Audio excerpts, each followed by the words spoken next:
4 কিমি রাস্তা যাওয়ার জন্য 800,000 টাকা কেউ ভাড়া দেয় নাকি? তাই আমরা ভাবলাম এতটুকুই তো রাস্তা, চলো হেঁটেই যাওয়া যাক। বাট পাহাড়ি রাস্তায় এই 4 কিলোমিটার আসতে আসতেই যে কতটা খারাপ অবস্থা আমাদের হবে সেটা তো কল্পনাও করতে পারিনি। তাই 5-7 বার রেস্ট নিয়ে কি কাণ্ড করে যে আমরা এই লাল টিব্বায় পৌঁছলাম সেটা তো তোমরা আমাদের বড় ভিডিও দেখলেই বুঝতে পারবে।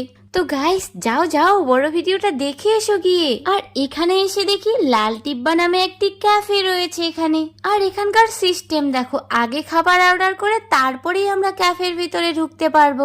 আমার তো মনে হয় না এখানে কেউ খেতে এসেছে, আমার মতো নিশ্চয়ই সবাই এখানে সেলফি তুলতে এসেছে। যদি আমায় এমনিতেই ক্যাফের ভিতরে এসে সেলফি তুলতে দিত তাহলে কি আর সাধে আমি 80 টাকা দিয়ে কফি কিনি? এখানে এসে তো নিজেকে খুব গরিব গরিব ফিল হচ্ছে আমার। বাট গাইস, যদিও আমি সত্যিই গরিব, তবুও চলো বাকিটা নেক্সট মিনি ব্লগে বলছি।